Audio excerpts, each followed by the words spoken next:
Para la clase anterior habíamos trabajado lo que era la teoría del ordenamiento jurídico, enfocado en los principales problemas de lo que era la unidad, la coherencia y la plenitud. Nos enfocamos específicamente en la unidad, sobre todo hablamos un poco de lo que fue el ordenamiento jurídico según Kelsen, que como ustedes recordarán, establece que el fundamento de validez de una norma solo puede encontrarse en la validez de otra norma, y así tú vas haciendo una construcción escalonada, como se ve ahí en esta gráfica, que se va uniendo ahí y ahí y ahí, hasta llegar a un punto en donde no se puede llegar a una norma final, que es lo que se denomina la norma fundamental. Hablamos de esto en la clase pasada. Algo que se nos quedó de la clase pasada. Kelsen tiene tres versiones de la norma fundamental. Él inicialmente la colocaba como una norma hipotética. Entonces, cuando le preguntaban, ¿pero a qué tú te refieres con hipotética? Y luego la redefinió y dijo, no, porque lo que sucede es que es ficticia, o sea, no existe. Y esto evidentemente colocó un choque. Ya en el tercer Kelsen, él justifica la existencia de la norma fundamental en un principio que nace del derecho internacional, que es el principio de efectividad, en el sentido de que el orden vigente se justifica por su permanencia, por así decirlo.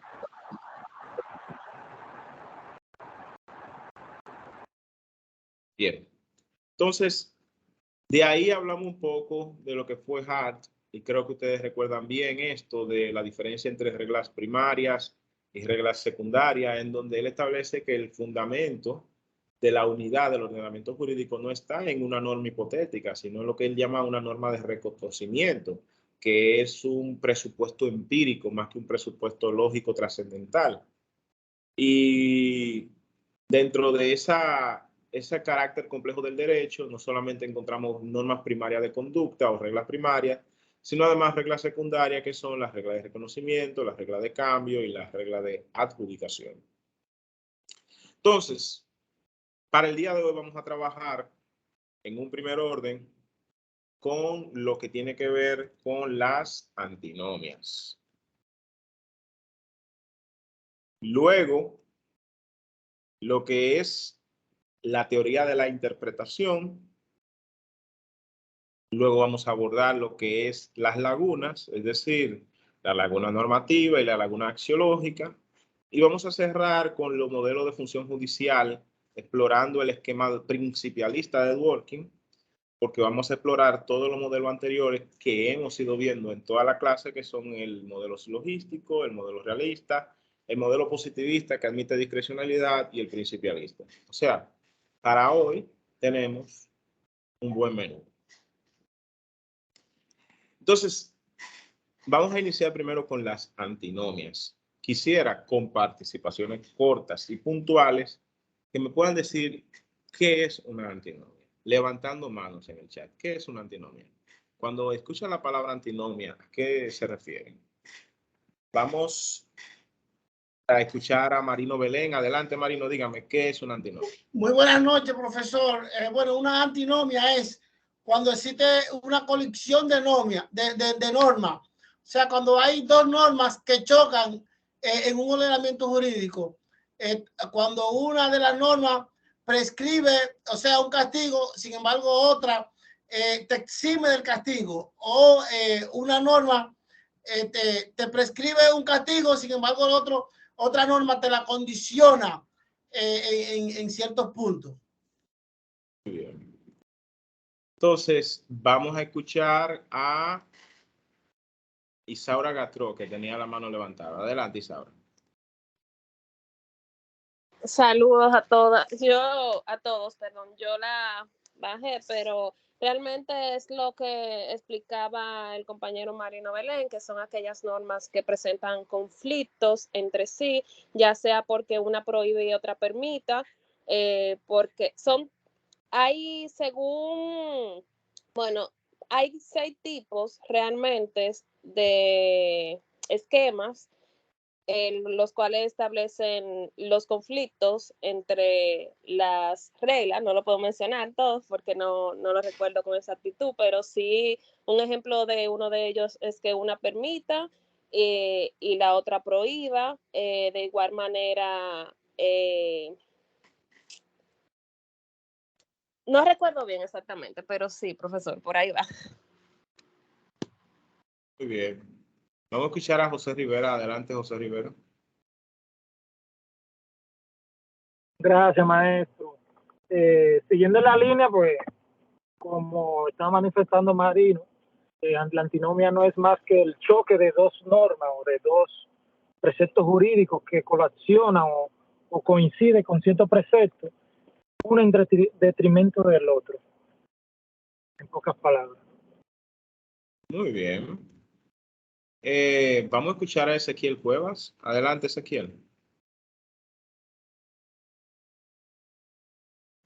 Buenas noches, maestro. Buenas noches, compañeros. Como bien han dicho los demás compañeros, una antinomia se produce cuando una norma o ley contradice a otra norma o ley y son opuestas entre ambas.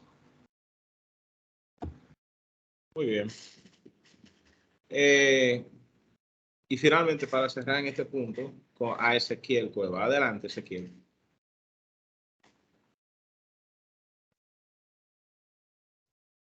Era el que estaba ahora mismo, profesor. Ah, perdón, parece que me confundí. Yo creí que era, bueno, María Cristina Salazar. Adelante.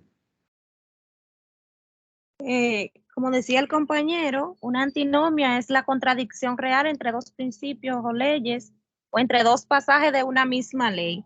Bueno, ahí usted le agregó otro elemento, porque entre principios no se da una antinomia y eso trataremos de explicarlo más adelante. Entonces, lo primero que hay que tomar en consideración cuando se habla del tema de las antinomias es que cuando enfocamos este punto de vista es si predicamos del ordenamiento jurídico, unidad, plenitud y coherencia, siendo la unidad que todas las normas se reducen a una sola y que hay un ordenamiento de todas las normas hacia una sola. Y cuando hablamos de la coherencia es que no hay un choque entre normas jurídicas. Bien, ustedes pueden citarme casos prácticos en donde las normas jurídicas, contrario a lo que se predica de la coherencia, presentan incoherencia. Ustedes encontrarán una norma que te dice que el tribunal competente para una cuestión X es el juzgado de paz, pero luego encontrarán otra norma Y que te dice que el tribunal competente es la Cámara Penal. Y evidentemente que cuando se dan estas situaciones uno diría, bueno, pues entonces realmente el ordenamiento no es coherente. Pero ¿qué viene a suceder? Viene a suceder que pensado en el hecho de cómo las normas se redactan, se han creado una serie de criterios a los fines de resolver este problema. Y parecería ser que como preexisten estos criterios, no hay tal cosa como antinomia, o bien el caso de antinomias son más de apariencia que de realidad. Por eso ustedes ven que la pregunta que formulamos inicialmente son ¿qué es una antinomia? ¿Cuándo se produce una antinomia?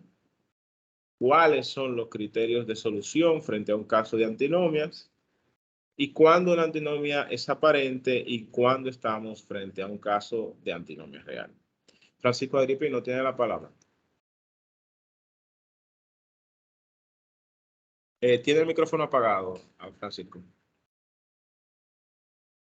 Básicamente, la antinomia es una colisión entre dos normas jurídicas de carácter formal que tienden a tener contradicciones yuxtapuestas, que tienden a tener contenidos yuxtapuestos.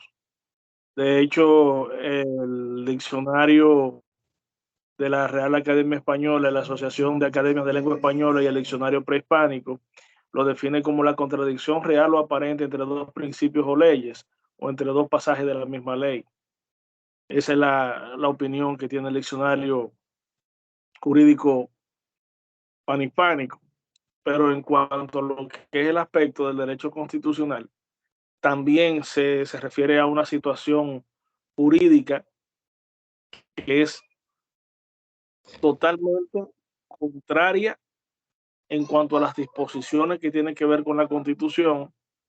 Estoy hablando desde el aspecto del derecho constitucional. Ahora, desde el aspecto de las leyes infraconstitucionales, también trae como consecuencia que una de las dos tendría que subsistir ante la condición de antinomia.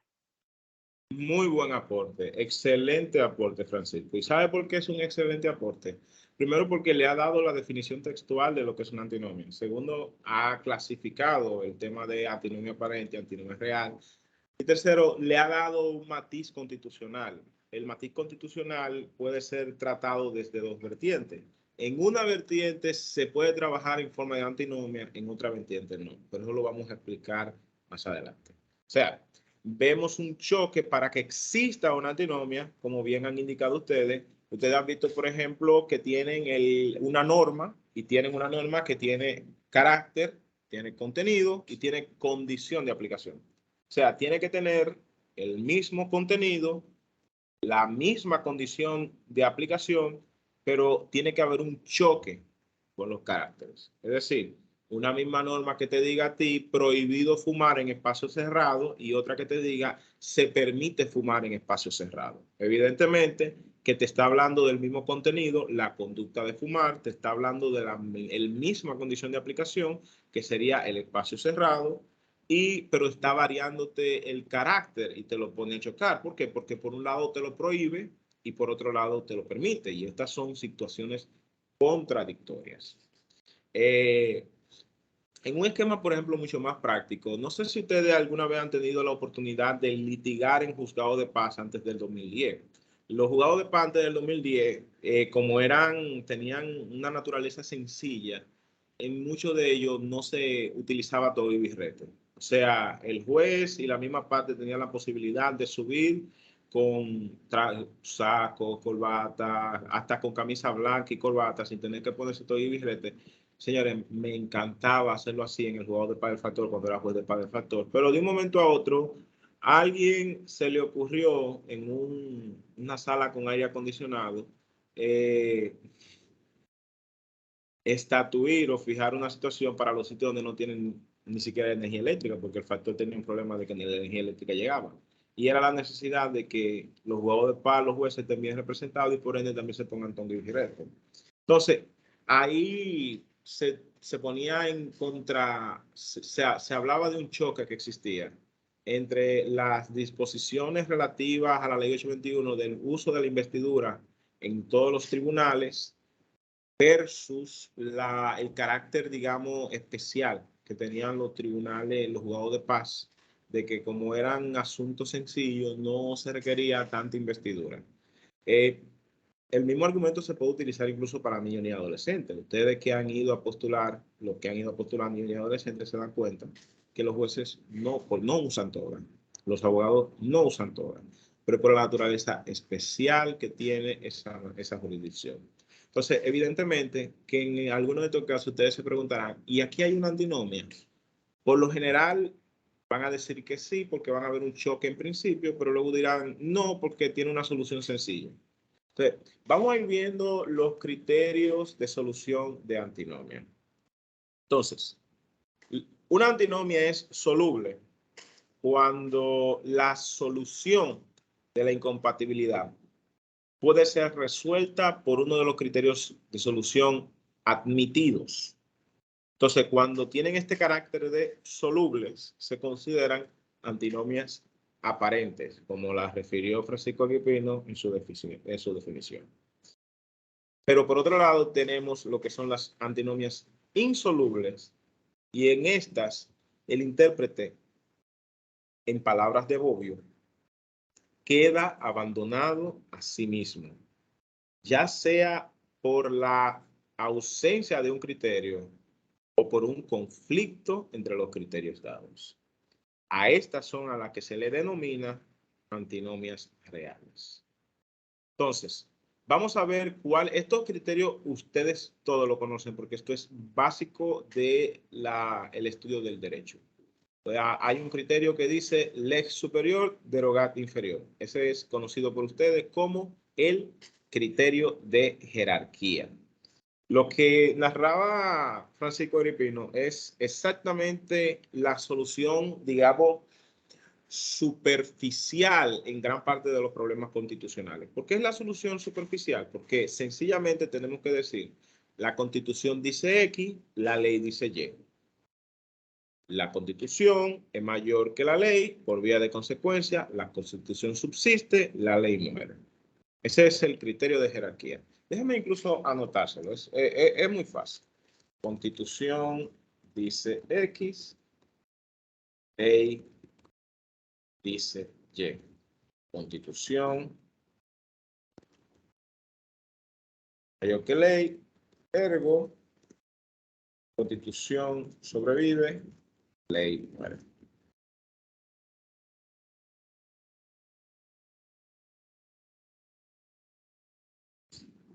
Constitución dice X, ley dice Y. La Constitución es mayor que ley, ergo, X sobrevive y Y muere.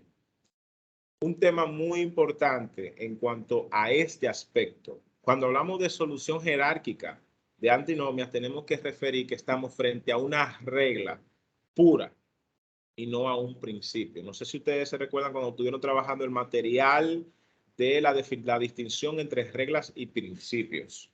Cuando ustedes tienen un conflicto entre reglas, se produce una antinomia. Y las soluciones para conflicto entre reglas son todo o nada. O sea, es una batalla a muerte entre una norma y la otra. Una sobrevive, la otra muere. Definitivamente. O sea, por resolución, la Suprema Corte dice X. La ley dice Y. X y Y tienen el mismo contenido, la misma condición de aplicación, pero un carácter distinto. ¿Qué tiene más, qué es más fuerte? ¿La ley o la resolución dictada por la Suprema Corte de Justicia?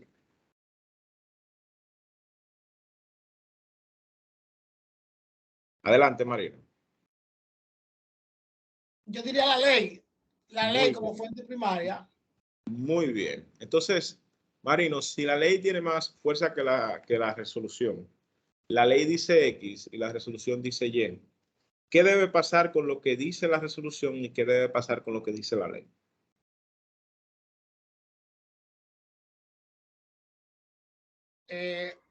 Lo que pasa es que a veces te hace una pregunta que son ganchosas. Porque obviamente si estamos hablando de antinomia, para determinar lo que dice la ley, el juez debe acatar lo que son las normas y ver dónde está el fallo de la norma, entonces irse a los principios para determinar una resolución. Ahí te voy a detener, Marino. No, yo quiero que ustedes cuando tengan que trabajar el tema de reglas y principios, recuerden lo que decía Confucio. ¿Sabes? ¿Recuerdan lo que decía Confucio? Confucio decía, no utilices un cañón para matar un mosquito. Entonces, si el conflicto está a nivel de reglas, Marino, no hay que ir a los principios. A los principios hay que ir cuando lo jalan a los principios. Pero si es un conflicto reglas versus reglas, evidentemente que se resuelve con los criterios de solución de antinomia. Por ende, a los principios no hay que buscarlo. Si con principio tú te refieres, digamos, a estos criterios, se entiende, pero sería más enfocado en el tema, verlo como criterios específicamente y no como principios en tanto normas just fundamentales. Correcto. Entonces, te voy a poner el ejemplo ya un poco más palpable. El ejemplo un poco más palpable. La Suprema Corte de Justicia dictó una resolución en donde establece que los deslindes, disculpen que coja mucho ejemplo de tierra, pero lamentablemente es donde yo trabajo y son los primeros que me llegan a la cabeza. Entonces, los deslindes pueden conocerse desde mensura a registro sin pasar por el Tribunal de Tierras. Es decir, pueden conocerse de manera desjudicializada. O sea, creo que la resolución 3642-2006. La ley de tierras establece en su artículo 129 que el deslinde se considerará un procedimiento contradictorio. O sea, no solamente contencioso, sino además contradictorio. Evidentemente que ustedes dirán, en principio la ley no está indicando que se celebre un juicio, no lo está indicando.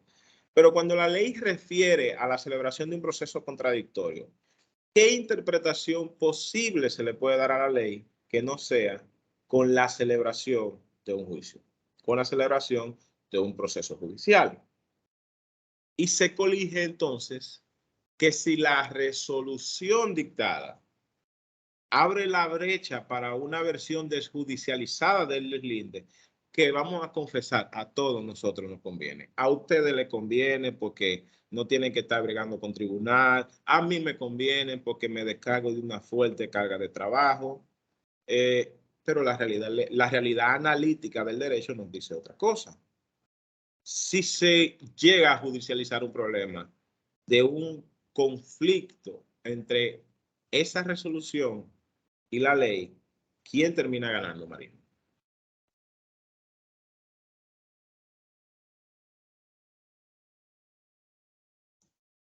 En este caso, debe de ser la ley, porque es que la ley es la fuente. Lo que pasa es que, ¿me entiendes? Sí, sí. Yo entiendo lo que usted está pensando ahora, amigo. Esta respuesta está tan fácil que probablemente venga con un gancho. No es un gancho, esa es la respuesta correcta. Esa es la respuesta correcta. Vamos a escuchar a Isaura Gratero. Adelante, Isaura. Gracias. Bien, ahí se aplica lo que sería el criterio de jerarquía. La ley superior entonces deroga a la que le antecede en cuanto a jerarquía. En este caso sería la ley. Se aplicaría la ley ante el reglamento. Correctamente. Entonces, a veces puede darse el caso de que dos normas sean de la misma jerarquía. Entonces, aquí entra otro posible criterio para solución de antinomia, que también ustedes lo conocen, que es el criterio cronológico. Y conforme a este criterio cronológico, se aplica en la máxima latina lex posteriori derogat priori. Entonces, aquí, similar que con el criterio de jerarquía, desde el momento en que se plantea este criterio de solución de antinomia, evidentemente que la norma posterior, el Código Procesal Penal, deroga el Código de Procedimiento Civil. La Ley 136-03 deroga la Ley 14-94. La Ley 108-05 deroga la Ley 1542. Muchas veces esa derogación es expresa, porque si ustedes examinan los textos posteriores, derogan los textos anteriores. Otras veces es el producto de ustedes verificar que aunque no haya una derogación expresa, se vuelve una derogación implícita. Tan solo hay que verificar que la norma posterior dice una cosa y la norma anterior dice otra, y refieran al mismo contenido y a la misma condición de aplicación, pero el carácter sea distinto. Correcto. Miren, una de las cosas que quedó en el aire, y volvemos a tierra, diablo, yo le estoy dando una maestría de Derecho Inmobiliario, fue la reclamación por lesión en terreno registrado. No sé si ustedes sepan que con la aplicación de la Ley 1542 se derogaba tácitamente una disposición del Código Civil. ¿Cuál era una de esas disposiciones del Código Civil? Ustedes saben muy bien que existe lo que se llama las condiciones de contratación. Nos la dan de manera didáctica con el famoso CCOC, capacidad, consentimiento, objeto y causa. Y cuando exploramos la causa, cuando exploramos el consentimiento, ¿qué nos dicen? Que ese consentimiento tiene que ser despojado de todo vicio. Me imagino que ustedes saben cuáles son los vicios del consentimiento. El error, el dolo, la violencia y la lesión. La lesión dentro de esos vicios del consentimiento es cuando tú te ves perjudicado en una 7/12 parte del valor del precio de la venta. Si tú te ves perjudicado de una 7/12 parte del valor del precio de la venta, podías perfectamente ir a los tribunales a invocar lesión. ¿Correcto? ¿Qué ha sucedido? Que con la implementación de la ley de terrenos registrados, de la ley 1542, tenía un artículo específico. Si mal no me equivoco, creo que era el artículo 175. Déjeme buscárselo para no hablarle mentira.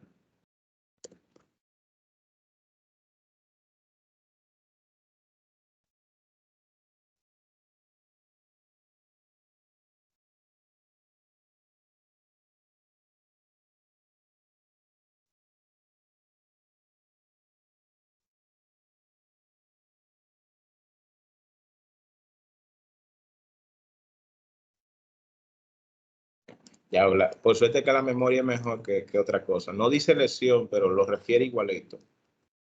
Ahí le mando el texto.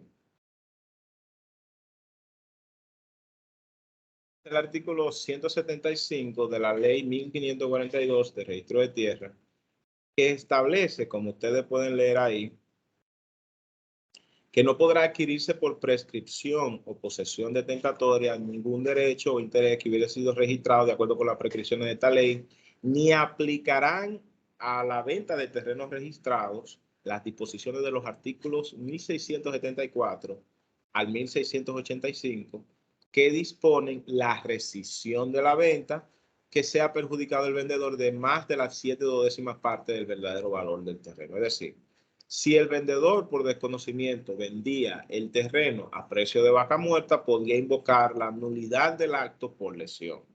Entonces, eso lo dice el artículo 175.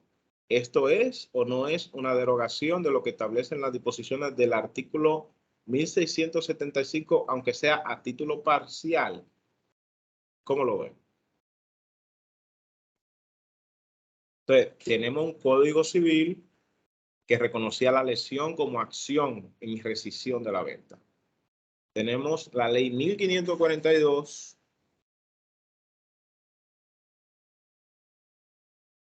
que deja sin efecto las disposiciones de esos artículos para los casos de terrenos registrados. ¿Quieren que se lo complique un poco más? Esa ley 1542 fue derogada totalmente por la ley 108-05. Le dan un tiempecito para buscarle el artículo y ponérselo.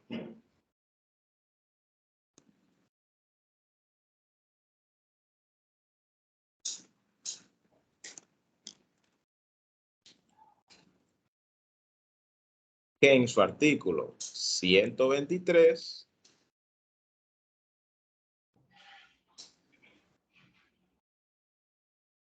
le dice ahí que deroga la ley 1542.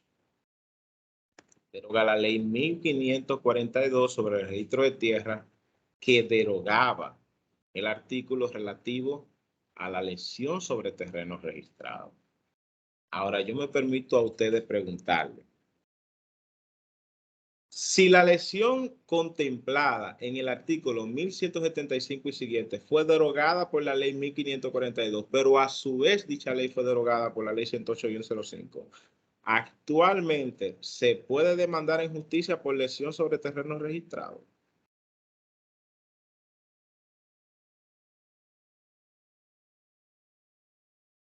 ¿Sí o no? Yo diría que no. No. ¿Por qué no, Marino? Porque recuérdense que si el artículo 1134 de 1134 del Código Civil prescribe que los acuerdos entre las partes tienen fuerza de ley para aquellos que lo han pactado y se hace un contrato formal, legal, y se hace con toda la prerrogativa para que tenga la formalidad y yo adquiero mi título registrado a mi nombre. Entonces, no puede ser que después que ya yo tengo mi título de mi propiedad, no me puede alegar que yo le compré barato, que le compré caro, porque se supone que la persona debe asesorar a un profesional de la materia para que lo asesore antes de comprar. Y aparte de eso, a veces la gente vende por necesidad. Y si yo tengo la oportunidad de aprovecharme y comprar. Mire, entiendo todos esos argumentos, Marino, y le voy a decir, en cuanto al aspecto de que tiene que asesorarse, estoy muy de acuerdo. Ahora, así como lo dice 1134, que usted le ha dado lectura, léame entonces el artículo 1674 del Código Civil, que no sé si lo pueden ver en pantalla. ¿Se ve en pantalla? En el chat se ve. Sí, sí, sí. Okay. Yo no lo veo, ¿no? No, yo no lo veo. No está habilitado para algunos, parece, profesor. Sí, el chat se puede habilitar y darle un clic y de una vez sale. Yo lo estoy mandando, no se apure. Se lo mandé a WhatsApp. Sí, se ve en el chat. ¿Quién me lo lee entonces? Cualquiera. Yo. Ok, démosle lectura. Le doy, artículo 1675. Si el vendedor 74. Eso sí. Si el vendedor ha sido lesionado en más de 7/12 parte en el precio de un inmueble, tiene derecho a pedir la rescisión de la venta, aunque haya renunciado expresamente a esa facultad en el contrato o declarado que así hacía donación en la diferencia de precio. El 1675 le leo. No, está bien. Profesor.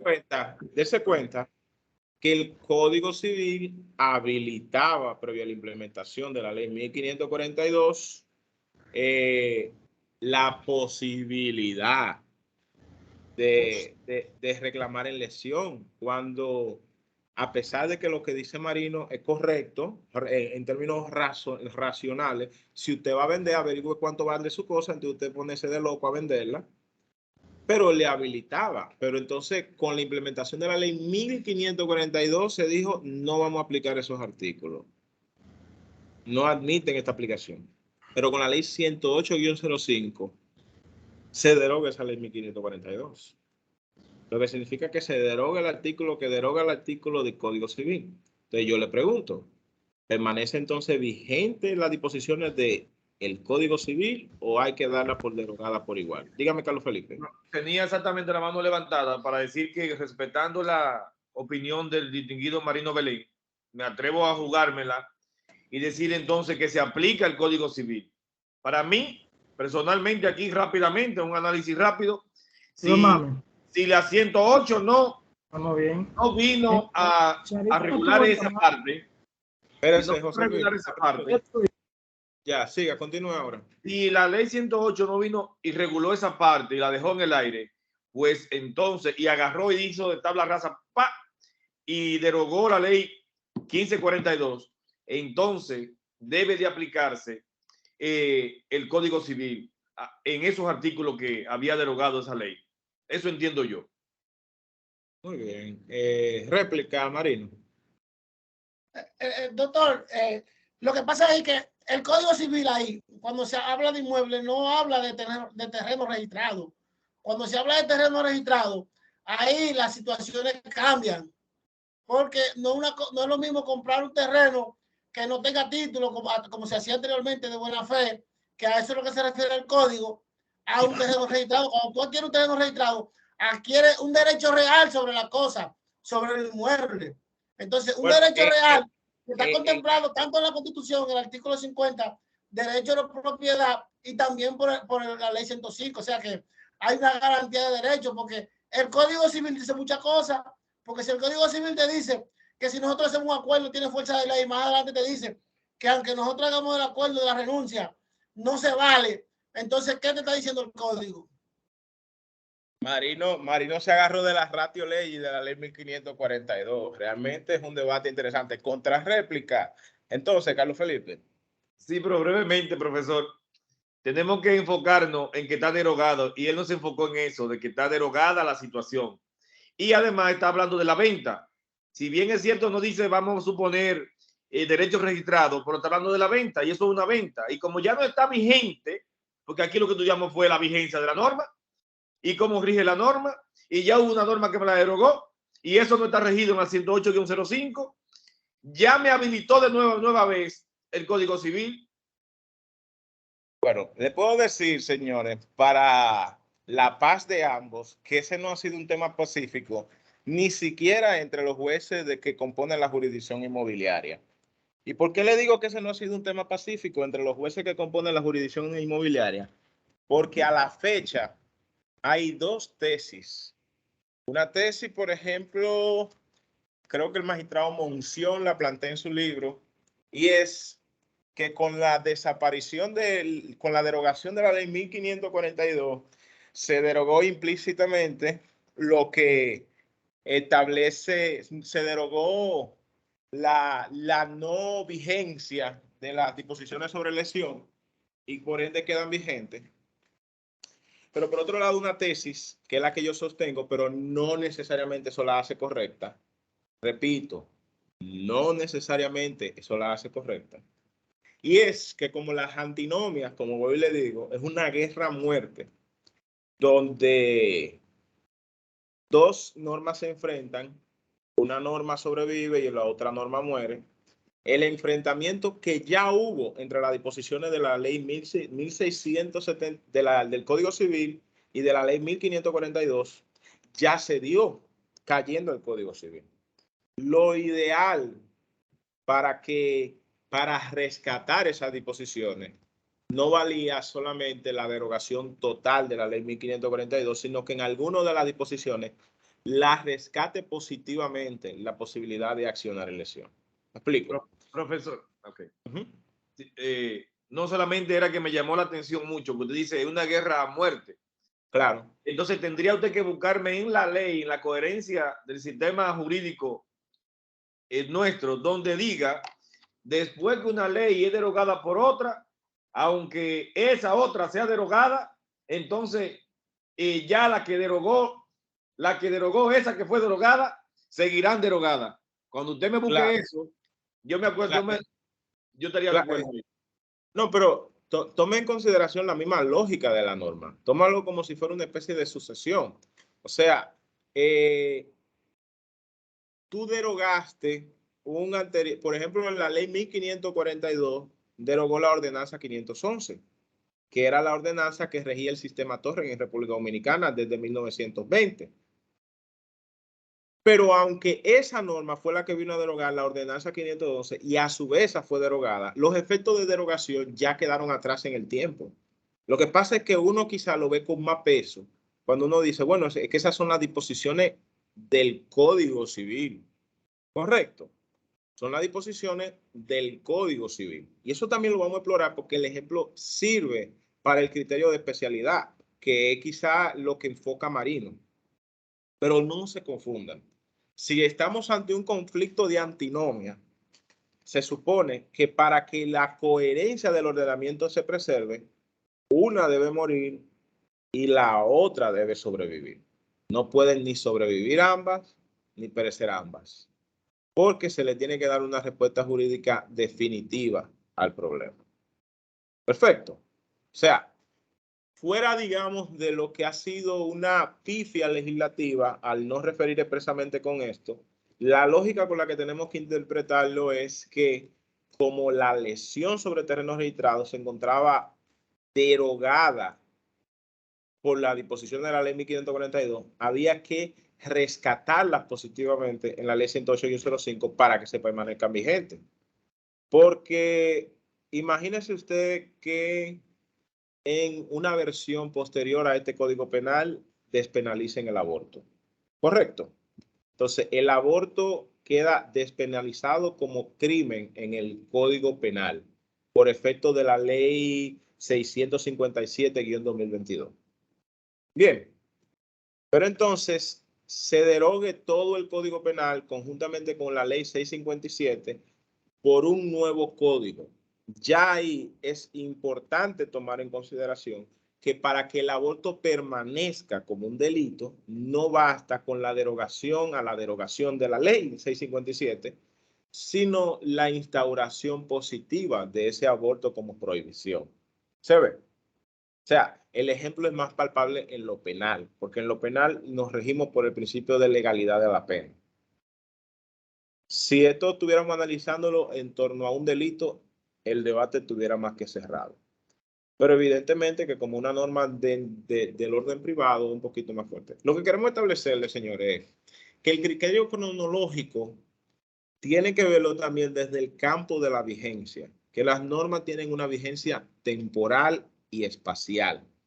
Y que cuando se produce esta derogación, una derogación a la derogación no hace como en matemática de que negativo por negativo da positivo. Correcto. Tiene que efectivamente rescatarse a través de la positivización de lo que se quiera hacer. Si la ley 108-05 dijera se admite la lesión como causa de invocación de los terrenos registrados, ahí no hay discusión. Pero vuelvo y les reitero, Carlos, vuelvo y les reitero, Marino, esa es mi posición. No necesariamente tiene que ser una posición absoluta sobre el tema. Entonces, además de los criterios cronológicos y el criterio de especialidad, está el criterio de jerarquía, está el criterio de especialidad, que dice lex specialis derogat generali. Yo quiero que aquí me digan qué es una ley especial. Porque miren, aquí es donde hay el real maco, que muchísima gente a veces creen que saben lo que es una ley especial y se confunden bastante. Quisiera escuchar voces nuevas, ver gente nueva levantando la mano para ver cómo se arriesgan. Isaura Grateró, díganme, ¿qué para usted es una ley especial? Bueno, una ley especial, un ejemplo, usted dijo que mencionaran con ejemplos, sería, digamos que en la Constitución Dominicana hay un artículo que habla sobre el trabajo infantil. ¿Qué pasa? Hay un código de trabajo, hay también un código del menor, ya esa sería más especializada. Entonces, lo que yo pienso es que como el criterio de la especialidad determina que en caso de incompatibilidad entre una ley general y una ley especial, que entonces como quien dice, se le daría más poder a la ley especial. En este caso, entraría ya, bueno, se tomaría en cuenta más lo que diga la ley especial. Digamos que el código del menor, un ejemplo. Interesante. Vamos. Entonces, para usted, el código del menor es una ley especial. Digamos que sí. Bien. Nicauris Montero, díganos, ¿cuál es la diferencia entre ley especial y ley general? Mire, me voy a arriesgar y voy a decir que las leyes especiales son, y voy muy en la línea de Isaura, son aquellas leyes especializadas en una materia. No sé si necesariamente la ley del menor, pero sí una ley que solamente trate puntos objetivos de una materia en específico. Y aquellas leyes generales son las regulatorias. Por ejemplo, una ley general puede ser el Código Civil. Perfecto. Entonces yo le preguntaría, ¿y el Código Penal puede ser una norma, una ley general o una ley especial? Una ley especial. ¿Y no habría leyes especiales, normas especiales contenidas dentro del Código Penal? Sí, también. Inclusive, si usted se fija, hay leyes especiales contenidas en el Código Penal o leyes que surgen a raíz de la necesidad. No. No le pregunto de los famosos códigos que venden, de que Código Penal y leyes complementarias. Y leyes complementarias, para Hablo nada. Exclusivamente del texto del Código Penal. Si dentro del Código Penal hay normas generales y hay normas especiales.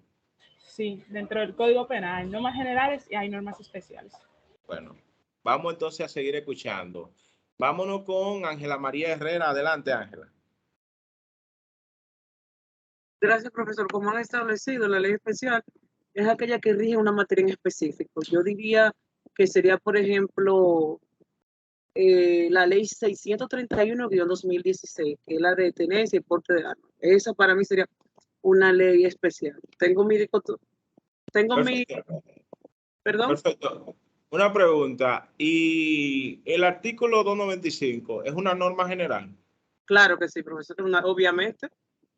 ¿Y el artículo 296 es una norma general? Sí, es que pertenece a una norma general, profesor. Si usted tuviera que elegir entre ¿cuál para usted es más general y cuál es más especial? ¿El 295 o el 296? Evidentemente el 296, porque que dice el que mata a una persona se hace reo de homicidio. Evidentemente. ¿Y el 296 qué dice? El 296, espérese, profesor, que yo no tengo el código en la mano. Yo sé que estoy abusando de cosas, pero perdónenme, le pido que perdonen. Ángela, la premeditación y la acechanza. Gracias, Meldred. Más específicamente lo que tiene que ver con el asesinato. El asesinato, pues entonces sigue siendo, para mí entonces sigue siendo una ley general. O sea, entonces están en igual que grado de generalidad el 295 y el 296. Para mí sí, claro que sí. Bueno, claro. Vamos a escuchar más opiniones si es posible. Vox Ruiz, adelante. Sí, gracias. Buenas noches, maestro. Buenas noches, compañeros. Bueno, una ley especial, yo entiendo que la diferencia que tiene es en el grado realmente en el grado de generalidad que la ley pues tiene. Un ejemplo, para ilustrarlo con un ejemplo, sería, por ejemplo, la ley de desarrollo fronterizo. Es una ley que es una ley creada con un propósito, el desarrollo de la frontera, dándole facilidades a empresas para que se instalen en ese lugar, excepciones fiscales. Y bueno, esa ley se impone a la ley general del código en el código tributario, porque le da excepciones a los sujetos de esa ley. Entonces, eso me da a entender, bueno, que tiene que ver con la generalidad. Todas las leyes, cada ley va a tratar una materia, algo diferente, por eso se hacen leyes diferentes, ¿verdad? Bueno, el Código Penal, los delitos y sus sanciones y todo eso, el Código Procesual, bueno, los procedimientos, pero eso no quiere decir que sea una ley especial. Hay una generalidad de aplicación para esa ley. En el caso de la ley de desarrollo fronterizo, pues sí podemos ver que tiene un propósito especial y hace unas excepciones de la generalidad. Entonces yo entiendo que ahí es que está la diferencia, maestro. Muy bien, pero miren cuál es un tema en el que yo siento que ustedes están cayendo. Ustedes están confundiendo dentro del contexto de las antinomias el cuerpo entero con lo que está en disputa. Por ahí quizá la situación pueda resolverse un poco. Vamos a escuchar ya escuchamos a Nicauri, ¿verdad? Sí. Vamos a escuchar a Oniel.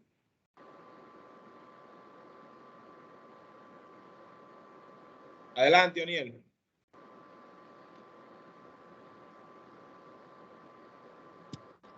¿Me escucha ahí? Sí. Ok, saludos. Lo que pasa es que en la clase pasada no pudo entrar, maestro, por problema con la computadora.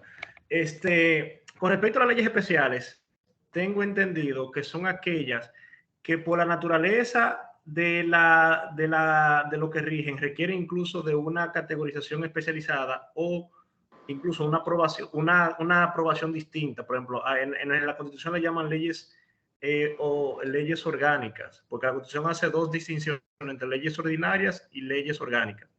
Entonces, esas leyes orgánicas, según la Constitución, artículo 112, nos trata que son las que versan sobre la regulación por los derechos fundamentales. Ejemplo, en el Congreso hay un proyecto de ley que quiere regular el aborto.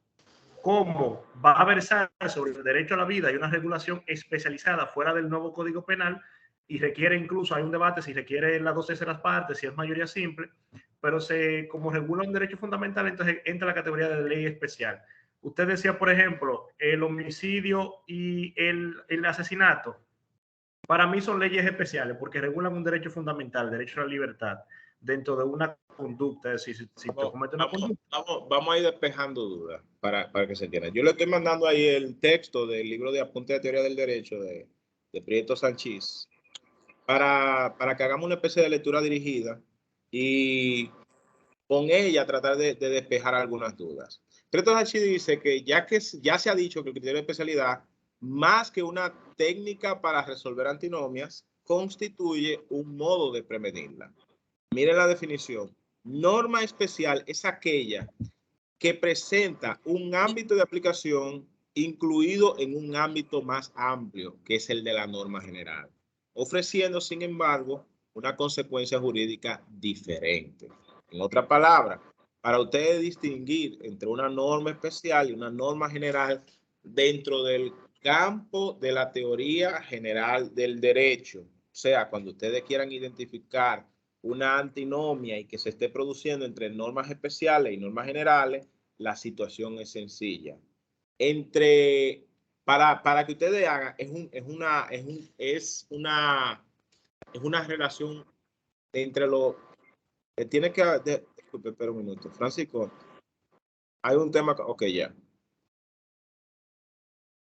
Para que se entienda. Por ejemplo, yo le preguntaba, creo que era Nicauris, el Código Penal. Francisco, tiene que dejar el micrófono apagado, que hay interferencia. Sí. El Código Penal plantea: el que mata voluntariamente a otro se hace reo de homicidio. Entonces ya ustedes se están dando cuenta que el ámbito de aplicación de esa disposición es para todo el que mate. Entonces, pero luego una disposición le coloca una condición adicional cercándole el ámbito de aplicación, diciendo que si conjuntamente con ese homicidio se presenta una de dos circunstancias, la premeditación o la acechanza, ese homicidio se convierte en asesinato. Entonces vean cómo hasta en un mismo código penal, hasta dos normas que están una al lado de la otra, una es más general que la otra y otra es más especial que la otra. ¿Y por qué? Porque una tiene un ámbito de aplicación más amplio y otra, como le habíamos dado lectura anteriormente, tiene un ámbito de aplicación incluido en ese ámbito de aplicación más amplio. El asesinato tiene un ámbito de aplicación que está incluido dentro del ámbito de aplicación del homicidio. ¿Se percibe? Entonces, un ejemplo clásico del criterio de especialidad o el tema del uso de toga y birrete. ¿Cuál es la norma general? ¿Qué debe utilizarse en todos los tribunales de justicia? Se tiene que subir con toga y con birrete. ¿Correcto? ¿Qué dice en cuanto a los casos que tienen que ver con niños, niñas y adolescentes? Que se prescinde de esa indumentaria. Entonces, ahí ustedes tienen una norma general que aplica para prácticamente todos los casos y una norma especial diciendo todos excepto este. ¿Me siguen la conexión entre norma general y normas especiales? Entonces, precisamente... Entonces, el parricidio, por ejemplo. El parricidio. Una norma especial respecto del homicidio. Siempre que ustedes vayan a utilizar el tema del criterio de especialidad como criterio de solución, tienen que ver una norma más general que la otra y otra norma más especial que la primera. ¿Se ve? En todos los procesos penales tiene que estar presente el imputado antes de dictarse decisión en contra de este. Esa es la norma general. Hay casos especiales en que esto no sucede. ¿Cuáles son estos? Los procedimientos para contravenciones y las acciones penales alimentarias, en donde, aunque no comparezca una de las partes, evidente, no comparezca el imputado, se puede terminar de dictar decisión en su ausencia. Obvio, se tiene que comprobar que fue debidamente citado y todo esto, pero por ahí ya ustedes van entendiendo que lo especial es como un punto, un círculo interno dentro de un círculo más amplio dentro de lo general. Saoni Guzmán tenía la mano levantada. Dígame, Saoni. Que un ejemplo de una ley especial, a diferencia de una norma general, es la misma ley 1306 bis de divorcio. Ok. La cual el plazo en una norma general, el plazo para interponer un recurso de apelación es de 1 mes. Sin embargo, para interponer un recurso de apelación en materia de divorcio de una demanda es de 2 meses. Bien, perfectamente. Pero ¿por qué le están dando 2 meses si el plazo para apelar es de 1 mes? Espérese. Lo que pasa es que específicamente para la demanda en divorcio se plantea un plazo de 2 meses. Ven, entonces, por eso es incluso que Prieto Sanchis plantea que en el caso particular de los criterios de especialidad, más que un criterio de solución de antinomia, es un criterio preventivo, porque de antemano te están indicando cuál es la excepción a la generalidad de las reglas. ¿Se ve? En todos los procesos hay que subir con abogado. Espérate, no en todos. Y entonces ahí entra la norma especial. Lo único que ustedes tienen que saber decir es cuál ámbito de aplicación es más amplio y cuál está más enfocado. ¿Correcto? Bien. En todos los procesos hay que celebrar una fase intermedia. Espérate, para las acciones de derecho privado no tienen el mismo procedimiento. Por eso se le llama incluso procedimientos especiales, porque se salen de lo general. El problema es que nosotros somos muy, y no digo ustedes, decimos nosotros como ordenamiento jurídico, somos muy ligeros con los conceptos. Tiramos la palabrita porque nos hacen sonar inteligente. Ley especial. Todas las fucking leyes son especiales, señores. Si ustedes lo analizan, todas las son. Entonces, aquí viene un criterio interesante. Y este es el famoso criterio de prevalencia. Este lo aborda Bobbio también. Él dice, si se da el caso de que hay 2 normas incompatibles, donde una de ellas es imperativa y otra de ellas es permisiva, prevalece la permisiva, que corresponde con uno de los cánones interpretativos seguidos más frecuentes por los juristas, que es que en caso de ambigüedad o incertidumbre en la interpretación de un texto, la interpretación favorable se toma mejor que la odiosa. Es lo mismo que cuando leemos el artículo 74 de la Constitución, que dice que en caso de duda de interpretación se tome en consideración aquella que sea más favorable a la persona a la que se le refiere. Esto evidentemente que no es una regla absoluta. Carlos Felipe tenía la mano levantada. Adelante. No, ya realmente ya pasó el momento. Gracias. Ok. Entonces, ¿qué pasa cuando de la norma compatible una es imperativa y la otra es prohibitiva? El criterio de prevalencia refiere que estas se eliminan mutuamente y por lo tanto el comportamiento, antes de ser considerado ordenado o prohibido, se considera permitido o lícito. Es decir, en el caso hipotético de que una norma te diga prohibido pasar por ahí y otra te diga obligatorio pasar por ahí, ambas se eliminan y sencillamente se queda como algo facultado. Tú pasas si quieres. ¿Por qué? Porque ambas se anulan mutuamente. Este criterio, por supuesto, no viene sin sus problemas, porque parecería más ver el derecho como un lenguaje de programación y no necesariamente como un ordenamiento llamado a la dirección de la conducta. Evidentemente que si nos vemos en una situación como esa, estamos provocando un choque del sistema. Pero habría que ver cuál es la conducta exactamente que se está regulando y si estamos dentro del mismo ámbito de aplicación. Porque si es el mismo ámbito de aplicación, genera este problema. Pero si hay un ámbito de aplicación donde una sea más general y otra sea más específica, evidentemente que ahí volvemos al criterio de especialidad. Oniel Rodríguez tiene la mano levantada.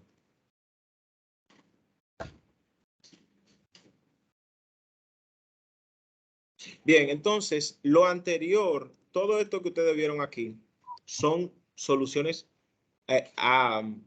son antinomias aparentes o solubles, es decir, donde cualquiera con la mera implementación de uno de los criterios se resuelve, pero la situación se complica. ¿Y por qué la situación se complica? Porque en algunos casos no solamente entran en conflicto las normas, sino también entran en conflicto los criterios. Entra en conflicto el criterio jerárquico con el cronológico, entra en conflicto el criterio cronológico con el de especialidad y entra en conflicto el criterio jerárquico contra el de especialidad.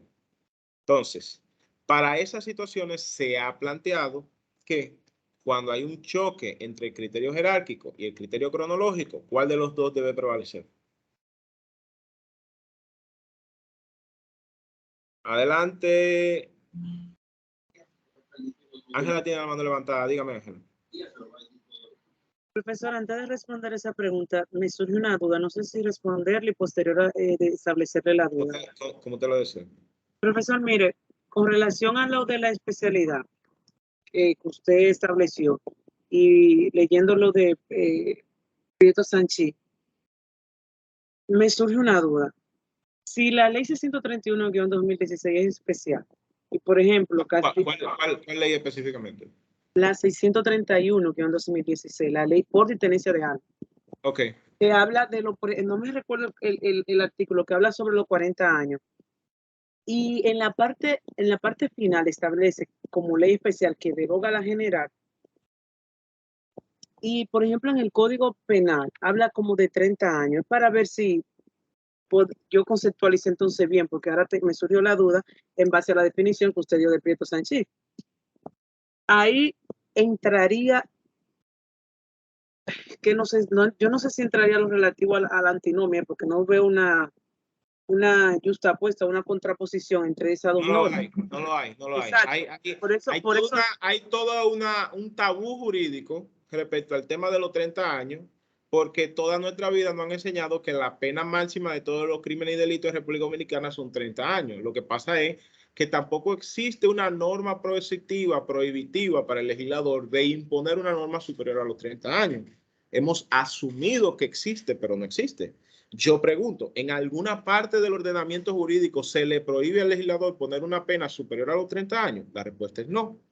Por ende, el mismo legislador que aprobó el Código Penal, en donde el asesinato, el parricidio, el infanticidio, el envenenamiento y crimen seguido de crimen se castiga con 30 años de prisión, ese mismo legislador te está planteando una pena de 40 años para, me imagino que cuando el homicidio se comete con un arma ilegal.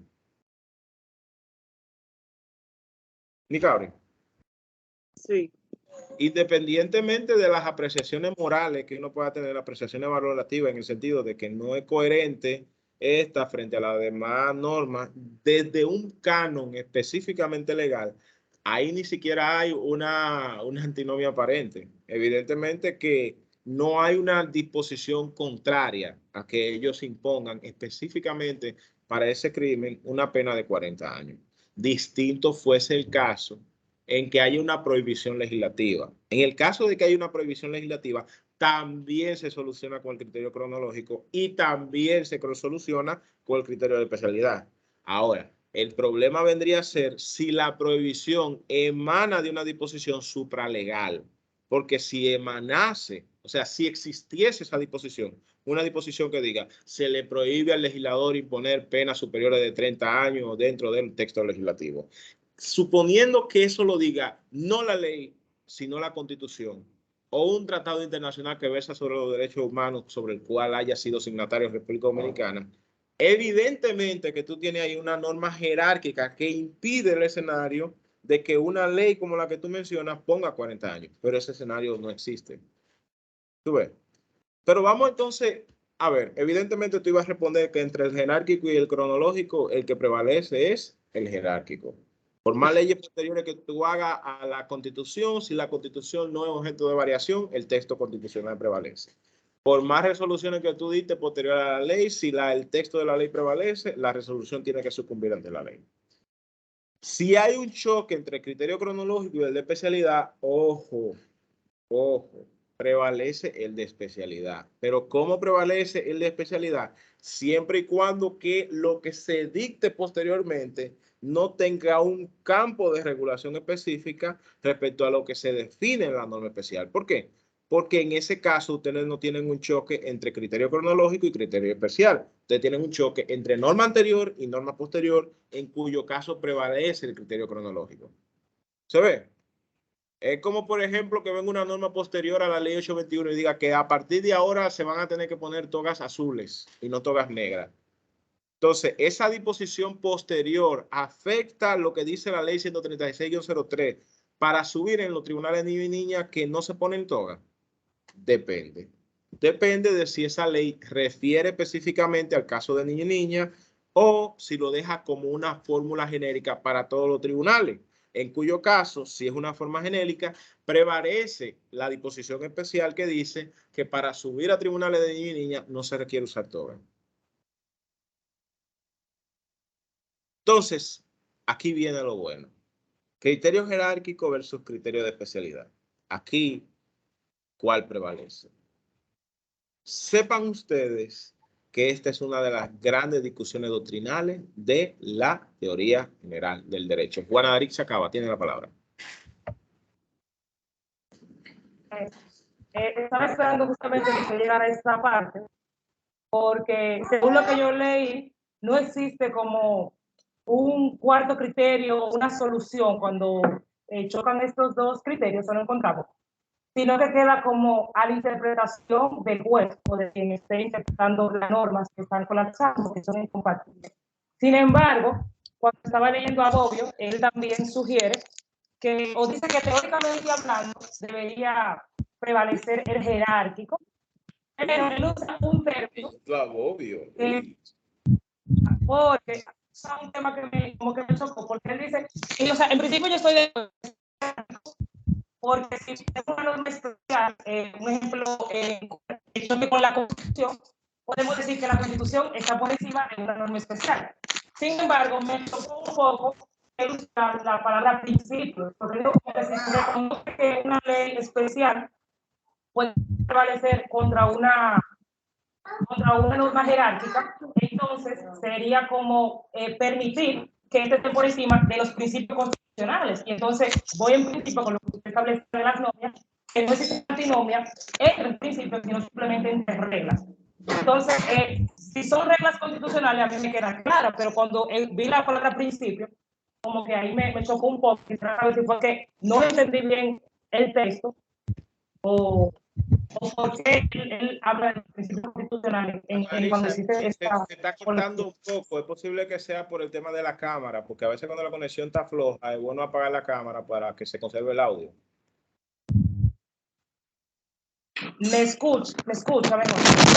Pero escuché perfectamente cuando lo planteaba respecto a lo que establecía de Bobbio. Yo le mandé, no sé si ustedes están legibles los fragmentos que le estoy mandando del libro de apuntes de teoría del derecho. A ese se lo estoy mandando en fragmentos porque distinto a los demás materiales que le he suministrado, no lo tengo disponible, pero es un muy buen complemento. Entonces, muy interesante la participación de Juana Darixa. Lo primero que ustedes tienen que entender es que, en principio, si a ustedes le preguntan lo que se nos enseña desde la universidad, ustedes de una vez van a ir en función del criterio jerárquico. Como mismo lo dice el mismo Prieto Sanchís, él dice, y leo, supone una antinomia que se entabla entre una norma A general y superior y una norma B especial e inferior. Como se observa fácilmente, si consideramos que el criterio más importante es el jerárquico, debe reconocerse el triunfo de la norma A. Pero si preferimos el criterio de especialidad, debe reconocerse que la norma B prevalece. Entonces, esto presenta serios conflictos y de los conflictos que presenta son conflictos constitucionales. ¿Entienden? Entonces, en principio, decía Bobbio, no cabe ninguna duda del triunfo del criterio jerárquico, y ello, entre otras cosas, porque aquí está en juego la fuerza jurídica de las normas. Bastaría dictar normas legales específicas para burlar la supremacía constitucional. Es decir, desde el momento en que uno pueda dictar leyes que vayan contrario a la Constitución y decir, espérate, estamos regulando esta cosita específica. Por ende, como la especialidad está por encima de lo jerárquico, yo lo lamento por ti, pero esto está por encima. Perfecto. Entonces, como que esa parte hace ruido. Bien. Entonces, sin embargo, él dice, en la práctica las cosas no resultan tan claras.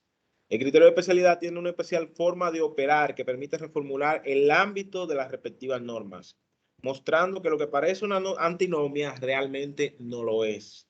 Que el supuesto de la norma especial no forma parte de la norma general, lo que en resumidas cuentas se considera que mediante una interpretación restrictiva de la norma general que excluya de su esfera el supuesto contemplado por la norma especial. Miren, una de las principales temas con este sentido es el tema de las 24 constitucionales, las 48 horas de la Constitución versus lo que establece el Código Procesal Penal. Pero para que lo pongamos un poquito en un contexto más especial, el tema de lo que dice la ley 136-03 sobre la presentación del niño ni adolescente. En un principio se podría decir, estamos ante un choque de una norma como el Código Procesal Penal y lo que establece la Constitución. Pero ahí lo primero que uno tiene que preguntarse es, ¿hay una antinomia? Para uno poder decir que hay una antinomia, uno tiene que decir que hay una contradicción, no solamente en no solamente hay una identificación de carácter, una identificación de contenido y una identificación de ámbito de aplicación, sino que hayan carácter contrapuestos. La Constitución te está diciendo, no me lo presentes más allá de las 48 horas, preséntamelo dentro de las 48 horas, y la ley te está diciendo, preséntamelo dentro de las 24 horas.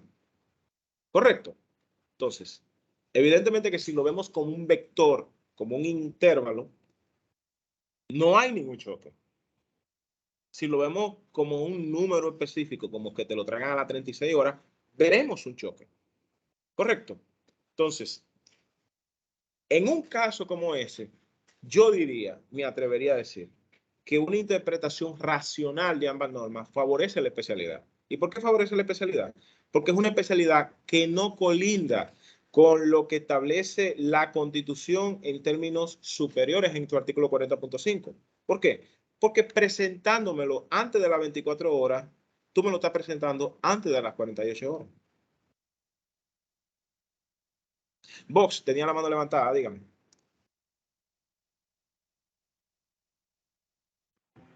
Sí, maestro. Sabe que en medio de esa reflexión me recuerdo el debate que surgió con respecto a la interpretación del 20º transitorio durante el año 2020. Todos sabemos que el 20º transitorio de la Constitución actual fue producto de un acuerdo político, el que dice que en caso de que el presidente de la República, correspondiente al periodo constitucional 2012-2016, sea candidato al mismo cargo para el periodo constitucional 2016-2020, no podrá presentarse para el siguiente periodo ni a ningún otro periodo, así como tampoco a la vicepresidencia de la República. Y basado en es un artículo que nada más le faltaba el nombre del presidente de la República de entonces, para decir ese artículo es para ustedes. Los que defendían la posición de que el presidente podía presentarse decían que el artículo dentro de la Constitución era inconstitucional. Bueno, eso era algo que era un juego de palabras que a mí me fue difícil entender. Lo argumentaba, cómo la Constitución devenía constitucional. Ahora, otros decían, bueno, el artículo debe aplicarse porque realmente dentro de la Constitución el artículo es especial, o sea, regula una situación especial y en ese sentido debe prevalecer frente al derecho de elegir y ser elegido que debe tener cualquier ciudadano. Entonces se dio esa discusión. En el momento yo entendía que no se trataba de una antinomia, aunque muchos así lo plantearon, que había una antinomia entre el principio, el derecho de elegir y ser elegible y esta prohibición. Y esa fue la solución que algunos me planteaban. Bueno, es que ese 20º transitorio, por ser especial, tiene prevalencia frente al anterior. Entonces, me gustaría planteárselo, maestro, para ver qué usted me puede decir sobre eso. ¿El transitorio de qué exactamente estábamos hablando? El 20º transitorio de la Constitución de la República. El 20º transitorio que establecía que el presidente, cuando se modificó en el 2015, que en caso de que ese presidente fuera elegido en el 2016, no podía presentarse para elecciones del 2020. Entonces, precisamente sucedió así. En el 2016 fue reelegido y en el 2020, obviamente, hubo esfuerzo para que ese presidente se presentara, tratando de diciendo que el 20º transitorio era inconstitucional porque le prohibía a un ciudadano directamente. Entonces, algo que yo no entendí, porque es parte del cuerpo de la Constitución misma escrita. Entonces, sí, pero ahí es donde nosotros tenemos que saber. Si nosotros analizamos los derechos fundamentales de una forma absoluta, entonces toda restricción por ley, por cualquier motivo, sería inconstitucional. Y no es de esa manera que opera. O sea, cualquier persona con antecedentes penales y con un proceso penal vigente puede ocupar un cargo público, porque es una forma de lesionar su principio de elegir y ser elegido. Un triple homicida guardando prisión debe tener el mismo derecho de estar en una boleta que cualquier otra persona sin antecedentes penales, porque lesiona el principio de igualdad. Entonces, evidentemente que hay variables dentro de esa régimen de inconstitucionalidad que tenemos que analizarlo de conformidad con el artículo 74. El derecho a elegir y ser elegido lo ha podido ejercer, y prueba de ello es que mientras se aprobó ese transitorio, la persona que era el presidente era esa misma persona. Ciertamente, pero en ese caso entonces se habría podido interpretar que él se podía presentar, porque Sí, el derecho más favorable al interesado, al sujeto, era el de ser elegible, el más favorable, no el que le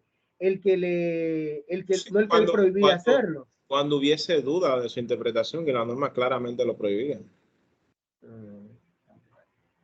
Bueno, ok, entiendo ese punto. Pero, como le digo, hay gente que facturan grandes horas precisamente tratando de ver cómo convierten la manzana en pera a la hora de ponderar. Entonces, yo realmente no le voy a cerrar totalmente el camino a argumentar eso.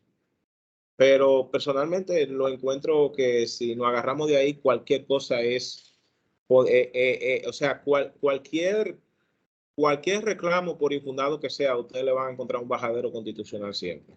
Por eso es que quizás se le ha perdido el respeto al derecho constitucional aquí, para empezar. Yo ciertamente, yo soy del mismo criterio suyo, maestro. Yo creo que estaba claro ese 20º transitorio, e incluso fue producto de un acuerdo, o sea, político, o sea, es decir, que la persona estaba consciente de eso.